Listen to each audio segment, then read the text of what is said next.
இறைவனின்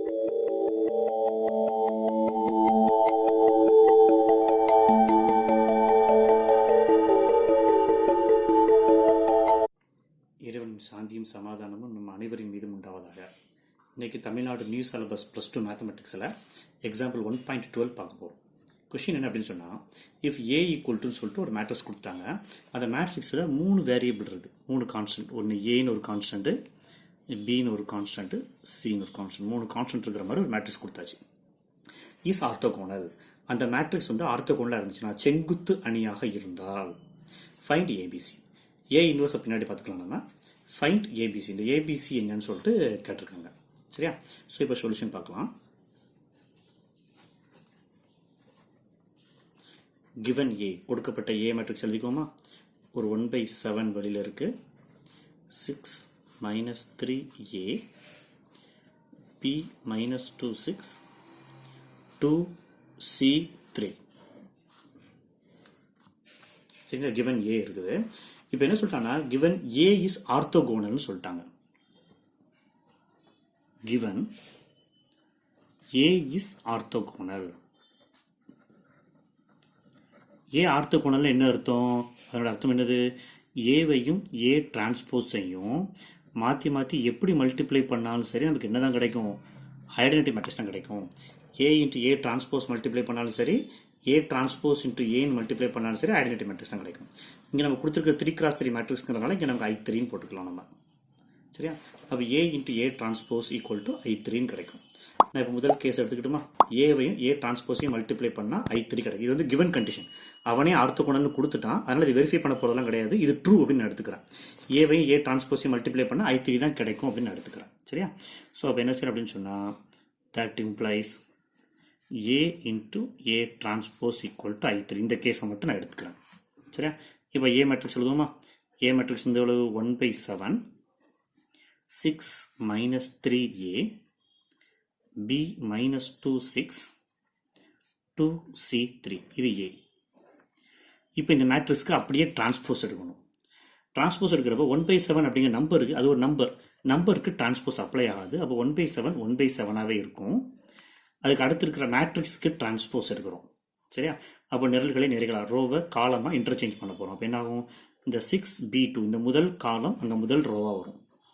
6b2.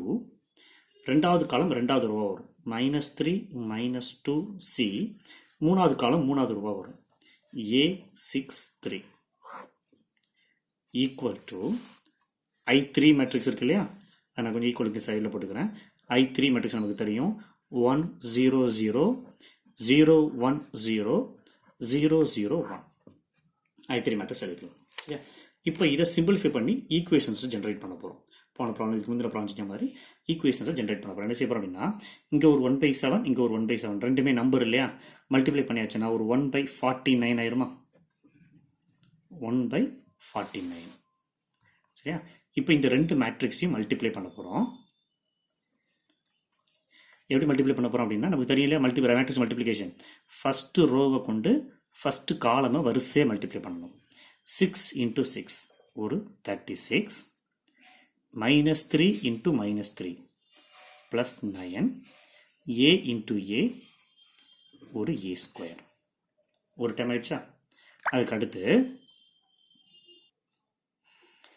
First row second காலம் 6 into b ஒரு 6b, -3 into -2 -3 into -2 +6, a into 6 plus ஒரு 6a.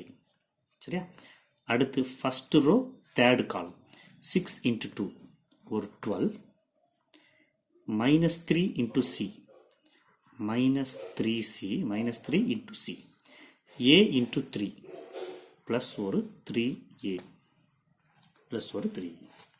அடுத்து second row first column b into 6 ஒரு 6b, -2 into -3 plus 6, 6 into a plus ஒரு 6a. நல்லா பாருங்க, இந்த டேமும் ஒன்றா இருக்கும். அடுத்து second row second column b into b ஒரு b², -2 into -2 +4, 6 into 6 ஒரு 36. அதுக்கு அடுத்து second row third column b into 2 2b minus 2 into c minus 2c 6 into 3 ஒரு 18 ஒரு 18. அடுத்து third row first column 2 into 6 ஒரு 12 c into minus 3 minus 3c 3 into a plus ஒரு 3a. அதே மாதிரி தேர்ட் ரோ செகண்ட் காலம் 2 into b 2b c into minus 2 minus 2c 3 into 6 plus ஒரு 18. அடுத்து தேர்ட் ரோ தேர்ட் காலம் 2 into 2 ஒரு 4 c into c plus c square 3 into 3 plus ஒரு 9. சரிங்களா 1/7 1/7 மல்டிப்ளை பண்ண 1/49 ரெண்டு மேட்ரிக்ஸை மல்டிப்ளை பண்ணி எழுதியாச்சு. ரைட் சைடு இருக்கிற ஐடென்டிட்டி மேட்ரிக்ஸை மறந்துடக்கூடாது. Equal to 1 0 0 0 1 0 0 0 1. ஓகே இப்போ இது பூரா சிம்பிளிஃபை பண்ணி எழுதுவோமா? இங்கே பாருங்கள் 36 ப்ளஸ் ஒரு 9 45 ஆயிரும். அதே மாதிரி வேறு எங்கேயாவது இங்கே ஒன்றும் சிம்பிளிஃபை பண்ண முடியாது, இதுலேயும் சிம்பிளிஃபை பண்ண முடியாது, இங்கேயும் சிம்பிளிஃபை பண்ண முடியாது. இங்கே அதே மாதிரி 36 ப்ளஸ் 4 14 எழுதிக்கலாம். இதை சிம்பிளிஃபை பண்ண முடியாது, இதை சிம்பிளிஃபை பண்ண முடியாது, இதுக்கு ஒன்றும் இல்லை. இங்கே 9 ப்ளஸ் 4 ஒரு 13 அப்படி சொல்லிக்கலாம். சரி, அப்போ இதை மட்டும் சிம்பிளிஃபை பண்ணி எழுதுவோமா? எழுதும்போது என்ன செய்யறேன்னா இங்கே ஒரு 1/49 இருக்கு இல்லையா, இது ஒரு நம்பர் தானே, இதை அப்படியே ஈக்குவல் டு ரைட் சைடு கொண்டு போனோம்னா 49 மாறிடுமா? 1/49 ஈக்குவல் டு ரைட் சைடு போகிறப்ப 49 மாறிடும். அப்போ இந்த சைடு மேட்ரிக்ஸ் மட்டும்தான் இருக்கும். லெஃப்ட் ஹேண்ட் சைடில் மேட்ரிக்ஸ் மட்டும் இருக்கிற மாதிரி நான் எப்படி எழுதுறேன். மேட்ரிக்ஸ் மட்டும் எழுதுறேன் பாருங்க. that implies 45 plus ஒரு a ஸ்கொயர், அடுத்து வந்து 6b plus 6 plus ஒரு 6a, அடுத்து வந்து ஒரு 12 minus 3c plus ஒரு 3a, அதுக்கடுத்து 6b plus 6 plus 6a, அடுத்து b ஸ்கொயர் plus ஒரு 40, அடுத்து ஒரு 2b minus 2c plus 18, அடுத்து 12 minus 3c plus 3a, 2b minus 2c plus 18, c square plus 9 plus 4 13 13 c square plus 13. இந்த matrix equal to identity matrix என்னது? 1 0 0 0 1 0 0 0 1. சரியா? Right, கொடுத்துருக்க நமக்கு கண்டுபிடிச்ச மேட்ரிக்ஸை சிம்பிளிஃபை பண்ணி எழுதிட்டோம். என்னென்னா இந்த இருக்கு இல்லையா, நம்ம மல்டிப்ளை பண்ண மேட்ரிக்ஸில் டயகனல் எலிமெண்ட் இருக்கு இல்லையா, இந்த 3 மட்டும்தான் சிம்பிளிஃபை ஆகும். 36 + 9 45 ஆகும், 4 + 36 40 ஆகும், 9 + 4 13 ஆகும். மிச்சம் எல்லாமே அப்படியே தான் இருக்கும். மிச்சத்தை அப்படியே வச்சுக்கிட்டேன். இந்த 1/49 அங்கே கொண்டு போகிறோம் இல்லையா, அப்போ ரைட் ஹேண்ட் சைடு மேட்ரிக்ஸ் போடுறப்போ ஒரு 49 முன்னாடி மல்டிப்ளை பண்ணிக்கணும். 1/49 அந்த பக்கம் போகிறப்போ ஒரு 49 மாறி. சரிங்களா? ரைட், இப்போ இந்த 49 கொண்டு உள்ள மல்டிப்ளை பண்ணணும்னு சொன்னால் இது ஒரு 49, இது ஒரு 49, இது ஒரு 49, 3 49 கிடைக்கும். லெஃப்ட் ஹேண்ட் சைடு இந்த மேட்ரிக்ஸ் அப்படியே வச்சுக்கிட்டு ரைட் ஹேண்ட் சைடு பாருங்க. 49 0 0 0 49 0 0 0 49. ஓகேவா? சரி, இப்போ லெஃப்ட் ஹேண்ட் சைடு இவ்வளோ பெரிய மேட்ரிக்ஸ் ஒரு 3x3 மேட்ரிக்ஸு, ரைட் ஹேண்ட் சைடும் ஒரு 3x3 மேட்ரிக்ஸ் தான் இருக்குது. இந்த ரெண்டு மேட்ரிக்ஸும் நம்ம ஈக்குவல் அப்படின்னு சொல்லியிருக்கோம். அப்போ என்ன செய்யணும்? கரஸ்பாண்டிங் எலமெண்ட்ஸ் ஈக்குவலாக இருக்குமா? இங்கே உள்ள இதில் உள்ள ஃபர்ஸ்ட் எலமெண்ட்டும் இங்கே உள்ள first element, second element second, third இதெல்லாம் ஈக்குவலாக இருக்கும் இல்லையா? அப்போ அதை வச்சு நான் ஈக்குவல் பண்ணுறேன். ஈக்குவல் பண்ணுறப்ப இந்த மேட்ரிக்ஸை ஃபுல்லாக பாருங்கள், டயகனல் எலமெண்ட்ஸ் மட்டும் ஒரு டைப்பில் இருக்கும். a square plus b square plus c square ப்ளஸ்ன்னு இருக்கும். முதல்ல அதை ஈக்குவேட் பண்ணி எழுதிடுமா? முதல்ல அதை நான் ஈக்குவேட் பண்ணுறேன். இங்கே ஒரு a square plus 45 equal to இங்கே டயகனல் என்ன இருக்குது? 49. அதே மாதிரி இங்கே ஒரு b ஸ்கொயர் ப்ளஸ் 40, அதுக்கு நேராக இங்கே 49. இங்கே ஒரு c ஸ்கொயர் ப்ளஸ் 13, அதுக்கு நேராக இங்கே ஒரு 49. அப்போ அந்த 3 முதல்ல எழுதிடுவோமா? நான் எழுதுகிறேன் பாருங்க. a square plus 45 equal to 49 ஒரு கேஸு. பி ஸ்கொயர் ப்ளஸ் 49 இன்னொரு case. C square plus 39 equal to 49. 3 statement எழுதியாச்சு. சரிங்களா? இதுக்கு அடுத்து ரிமைனிங் இருக்கிற அப்புறம் பாருங்கள். ரிமைனிங் இருக்கிறதுல பார்த்தீங்கன்னா 6b ப்ளஸ் 6 ப்ளஸ் 6a, இதே டேம் இதாக இருக்குது பாருங்கள். 6b ப்ளஸ் 6 ப்ளஸ் 6a, இந்த டேம் வந்து ஃபஸ்ட் ரோவில் செகண்ட் எலமெண்ட். இங்கே ஃபஸ்ட் ரோவில் செகண்ட் வந்து 0. அப்போ இந்த டேம் ஈக்குவல் டு இந்த 0. அதே மாதிரி இந்த டேம் ஈக்குவல் டு 0 தான். இந்த டேம் ஈக்குவல் டு 0 தான். அப்போ இந்த ரெண்டு ஈக்குவேஷன் ஒரே ஈக்குவேஷன் தானே. இதே ஈக்குவேஷன் இங்கே இருக்குது. ரெண்டுக்குமே ரைட் ஹேண்ட் சைடு ஆன்சர் 0 தான். அப்போ அதை ஒரு டைம் எழுதிக்கலாமா? நான் ஒரே டைம் கீழே எழுதிக்கிறேன். 6b plus 6 plus 6a equal to 0. அதுக்கு அடுத்து பாருங்கள். 12 minus 3c minus 3a, 12 minus 3c plus 3, sir plus 3a, இங்கேயும் ப்ளஸ் 3a, ரெண்டு ஒரே டைம் தானே. இந்த ரெண்டும் ஒரே டைம். இந்த ரெண்டுக்கும் பேரல இங்கே இருக்கிறது பாருங்கள் 0 0 தான். அப்போ அது ரெண்டையும் ஒரே ஈக்குவேஷன் எழுதிக்கிட்டுமா? 12 minus 3c plus 3a equal to 0. அதே மாதிரி ரிமைனிங் இருக்கிற ரெண்டு தான் இருக்கு இல்லையா. 2b minus 2c plus 18, 2b minus 2c plus 18, அந்த ரெண்டுக்கும் இங்கே 0 தான் இருக்குது. சரி, அப்போ அதையும் ஒரே ஈக்குவேஷனாக எழுதிக்கிறேன். 2b minus 2c plus 18 equal to 0. Okay, இப்போ இந்த ஈக்குவேஷன் கூட சிம்பிளிஃபை பண்ணி பாருங்கள். இதுலேருந்து என்ன செய்யலாம்? a ஸ்கொயர் ஈக்குவல் டு இந்த 45 ரைட் ஹேண்ட் சைடு போகுது. 49 மைனஸ் 45, இந்த 45 எங்கே போகிறப்போ மைனஸ் 45 ஆகும். அப்போ ரிமைனிங் 4 தானே. அப்போ a ஸ்கொயர் ஈக்குவல் டு 4 அப்படின்னு சொன்னால் a equal to plus or minus 2 கிடைக்கும். சரிங்களா? இதை போட்டு வச்சுக்கோங்க.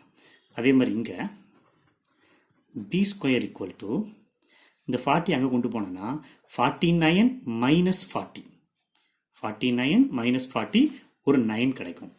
b ஸ்கொயர் ஈக்குவல் டு 9 அப்படின்னா b equal to plus or minus 3.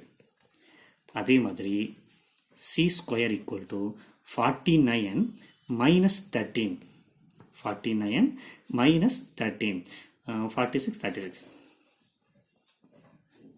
அப்போ c ஸ்கொயர் ஈக்குவல் டு 36னா c equal to plus or minus 6. இப்போ இந்த வேல்யூ கண்டுபிடிச்சோம் இல்லையா? ஓகே, இப்போ என்ன சிக்கல்னா எல்லாமே ரெண்டு வேல்யூவாக இருக்குது. ஏக்கு 2 வேல்யூ, பிக்கு 2 வேல்யூ, சிக்கு 2 வேல்யூ. இதில் எது எக்ஸாக்டாக ஏயோட வேல்யூ, எது பியோட வேல்யூ, எது சியோட வேல்யூ அப்படிங்கிறத கண்டுபிடிக்கணும். சரி, எது ஏ வேல்யூ, எது பி வேல்யூ, எது சி வேல்யூ. ஸோ அதுக்கு நான் சப்ஸ்டியூஷன் மெத்தட் யூஸ் பண்ண போகிறேன். பெருசாக ஒன்றும் இல்லை, இதில் எதையும் சால்வ் பண்ண போகிறதெல்லாம் கிடையாது. இதில் கொண்டு இதை சப்ஸ்டியூட் பண்ணி பார்த்து செக் பண்ணி தான் பார்க்க போகிறோம். வேறு எதுவுமே செய்ய போகிறது கிடையாது. இப்போ இந்த ஈக்குவேஷன் மொத்தத்தையும் ஒரு 6ஆல் டிவைட் பண்ணலாமா? எல்லாத்துலேயுமே ஒரு 6 இருக்குது. ஸோ 6ஆல் டிவைட் பண்ணோம்னா இது b plus 1 plus a equal to 0 ஆயிருமா? b plus 1 plus a equal to 0 ஆயிரும். இதில் இருந்து இந்த டேர்மில் இருந்து b equal to minus a minus 1ன்னு சொல்லிடலாமா? b வச்சுட்டு இந்த ரெண்டு ரைட் சைடு கொண்டு போகிறேன். Minus a minus 1. சரியா? b equal to minus a minus 1. நான் இப்போதைக்கு அதை மட்டும் பார்க்குறேன். அதனால் இந்த சைடு லைன் பண்ணிக்கிறேன். இப்போ பாருங்கள், இந்த நம்பர்ஸ் இருக்கு இல்லையா, இதை தூக்கி சப்ஸ்டியூட் பண்ணி பாருங்கள். இப்போ ஏயோட வேல்யூ ப்ளஸ் 2 இருக்கலாம், மைனஸ் 2 இருக்கலாம் இல்லையா. நான் இப்போ ப்ளஸ் 2ன்னு எடுத்து இங்கே சப்ஸ்டியூட் பண்ணேன் அப்படின்னு சொன்னால் பியோட வேல்யூ மைனஸ் ஆஃப் 2 மைனஸ் 1. இந்த ப்ளஸ் 2 போடுறப்ப மைனஸ் 2 மைனஸ் 1 மைனஸ் 3. பிக்கு மைனஸ் 3ன்னு ஒரு ஆன்சர் இருக்குது. அப்போ ஏயோட வேல்யூ ப்ளஸ் 2 இருக்கலாம். ஏக்கு பதிலாக ப்ளஸ் 2ன்னு சப்ஸ்டியூட் பண்ணுறப்ப பியோட வேல்யூ மைனஸ் 3ன்னு கிடைக்குது. அதனால பிக்கு மைனஸ் 3, ஏக்கு ப்ளஸ் 2 ஆன்சர் இருக்கலாம். இப்போ அடுத்த ஆப்ஷன் பாருங்கள். ஏக்கு பதிலாக மைனஸ் 2ன்னு நான் போட்டோம்னா மைனஸ் ஆஃப் மைனஸ் 2 இங்கே ப்ளஸ் 2 மாறிடும். இது ப்ளஸ் 2 ப்ளஸ் 2 மைனஸ் 1 ஆன்சர் வந்து 1. பிக்கு 1ங்கிற ஆன்சர் கிடையாது. அப்போ பிக்கு 1ங்கிற ஆன்சர் வர முடியாது அப்படின்னா ஏக்கு வந்து மைனஸ் 2 கொடுக்க முடியாது. பிக்கு வந்து 1ங்கிற ஆன்சர் வரக்கூடாது. ப்ளஸ் 3 இருக்கணும், அது மைனஸ் 3, ரெண்டு ஏதாவது 1 தான் ஆப்ஷனாக இருக்கணும். ஆனால் எனக்கு 1ன்னு கிடைக்குது. எதனால் 1ன்னு கிடைச்சது? ஏக்கு பதிலாக மைனஸ் 2 கொடுத்ததுனால 1 கிடைச்சது. அப்போ ஏயோட வேல்யூ என்னவா இருக்கக்கூடாது? மைனஸ் 2 இருக்கக்கூடாது. அப்போ ஏக்கு ஒரே ஒரு ஆப்ஷன் என்னது? ஏ ஈக்குவல் டு 2 தான் இருக்க முடியும். ஏ ஈக்குவல் 2 இருந்துச்சுன்னா கண்டிப்பாக பி ஈக்குவல் டு மைனஸ் 3 மட்டும்தான், ப்ளஸ் 3 கிடையாது. அப்போ பிக்கு ப்ளஸ் 3 ஆன்சர் வர முடியாது. ஏக்கு பதிலாக 2ன்னு போடுறப்ப பிக்கு மைனஸ் 3 மட்டும் தான் கிடைக்கும், வேற ஆப்ஷன் கிடையாது. இப்போ ஏ பி ரெண்டுமே தெரிஞ்சிட்டு இல்லையா? இப்போ இந்த ரெண்டில் எதுனாலும் தூக்கி நம்ம சப்ஸ்டியூட் பண்ணிக்கலாம். போட்டால் நமக்கு சியோட வேல்யூ கிடச்சிரும். சப்போஸ் நான் இதிலேயே சப்ஸ்டியூட் பண்ணுறேன்னு வச்சுக்கோ. இப்போ இந்த ஈக்குவேஷன் எடுத்துக்குவோம். இந்த ஈக்குவேஷனை டிவைடட் பை 2 போட்டிங்க அப்படின்னு சொன்னால் 2b b minus C plus 9 equal to 0 ஆயிருமா? இப்போ பிக்கு பதில் ஏற்கனவே என்ன கண்டுபிடிச்சிருக்கோம்? -3 கண்டுபிடிச்சிருக்கோம். அப்போ -3 minus C plus 9 equal to 0. Minus C அந்த பக்கம் கொண்டு போயிருங்க, ப்ளஸ் சியாக மாறிடும். 9 மைனஸ் 3 6 ஈக்குவல் டு சி. அப்போ சியோட வேல்யூ 6, ஏயோட வேல்யூ 2, பியோட வேல்யூ -3, சியோட வேல்யூ 6. எப்படி கண்டுபிடிச்சோன்னு மட்டும் பார்த்துங்க. ஏயினுடைய ஒரு வேல்யூவை கொண்டு போய் இந்த பி கண்டிஷனை சப்ஸ்டியூட் பண்ணி பார்க்குறோம். பியினோட வேல்யூ கிடச்சிதுன்னா அது ரெண்டையும் வேல்யூவாக எடுத்துக்கிறேன், கிடைக்காத நம்பரை நான் ரிலீவ் பண்ணி விட்டுருது. அதுக்கப்புறம் அந்த ரெண்டையும் கொண்டு போய் சிக்கு சப்ஸ்டியூட் பண்ணி ஆன்சர் கண்டுபிடிச்சிக்கிறேன். அப்போ நமக்கு கிடைச்ச டேர்ம் படி a equal to 2, b equal to -3, c equal to 6.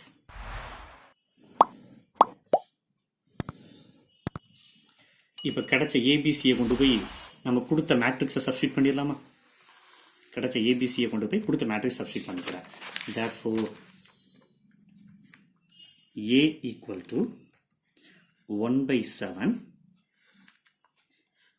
6 minus 3. ஏக்கு பதிலாக 2 இல்லையா? 2. அடுத்து பி, பிக்கு பதிலாக -3. -3 minus 2 6. 2 சிக்கு பதிலாக 6 and 3.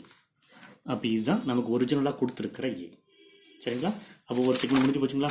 முதல் கேஸு ஃபைண்ட் ஏபிசி. ஏபிசியை கண்டுபிடிச்சிட்டோம். கண்டுபிடிச்சி ஏபிசியை இந்த பர்டிகுலர் பிளேஸை சப்ஸ்டியூட் பண்ணியாச்சு. இங்கே எனக்குள்ள வந்து 2, இங்கே எனக்குள்ள -3, இங்கே எனக்குள்ள 6ன்னு சொல்லி சப்ஸ்டியூட் பண்ணிட்டோம். சப்ஸ்டியூட் பண்ண மேட்ரிக்ஸ் தான் இந்த இருக்குது. இதுதான் ஏ மேட்ரிக்ஸ். சரி, இப்போ அடுத்து ஃபர்தராக பாருங்க. Hence find A inverse. A இன்வர்ஸை கண்டுபிடி. அதுக்கு தான் என்ன சொல்கிறான்? ஏ இஸ் ஆர்த்தோகோனல்னு சொல்லிட்டான் இல்லையா? ஸோ அப்போ என்ன சொல்லிடலாம் அப்படின்னு சொன்னால் நமக்கு தெரியும்.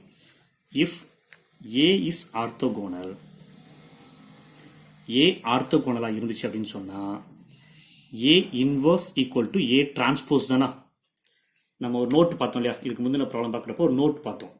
அந்த நோட்டில் ஏ அப்படிங்கிற சிங்குலராக இருந்துச்சுன்னா இஃப் அண்ட் ஒன்லி இஃப் ஏ வந்து என்னவா இருக்கும் நமக்கு? நான் சிங்குலர். ஏ வந்து ஆர்த்தோகோனலாக இருந்துச்சுன்னா if and only if A is non singular and A inverse equal to A டிரான்ஸ்போஸ்ன்னு பார்த்தோம் நம்ம. ஸோ அந்த அடிப்படையில் என்ன செய்யறோம்னா இஃப் ஏ இஸ் ஆர்த்தோகோனல்னா ஏ இன்வர்ஸும் ஏ டிரான்ஸ்போஸும் ஒன்று. அப்போ சிம்பிள் என்ன செஞ்சுட்டா போதும்? இந்த ஏக்கு டிரான்ஸ்போஸ் மட்டும் எடுத்தா போதும். இங்கே அட்ஜாயின்ட் மேட்ரிக்ஸ் ஒன்றையும் செய்ய வேண்டாம்.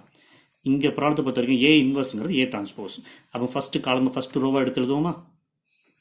6 -3 2 -3 -2 6 2 6 3. அப்போ இதுதான் ஏ இன்வர்ஸ். அப்போ ஏ இன்வர்ஸ் ஒரே லைனில் முடிஞ்சு போச்சு. கொடுத்துருக்க மேட்ரிக்ஸ் ஆர்த்தோகோனல் மேட்ரிக்ஸ் அப்படிங்கிறதுனால ஏ இன்வர்ஸ் ஆனது ஏ டிரான்ஸ்போஸ்க்கு ஈக்குவலாக இருக்கும். அப்போ ஏயை கிளியராக டிஃபைன் பண்ணி எழுதிட்டோம் நம்ம. அதுக்கு டிரான்ஸ்போஸ் எடுத்தால் போதும் ஏ இன்வர்ஸ் கிடச்சிடும். ஓகே, இதோட இந்த ப்ராப்ளம் முடியுது. இந்த ப்ராப்ளம் உங்களுக்கு பயனுள்ளதாக இருந்துச்சுன்னு சொன்னால் லைக் பண்ணுங்கள், உங்கள் ஃப்ரெண்ட்ஸ் கூட இந்த சேனலை ஷேர் பண்ணுங்கள், சப்ஸ்கிரைப் பண்ணுங்கள். தேங்க்யூ. தேங்க்ஸ் ஃபார் வாட்சிங்.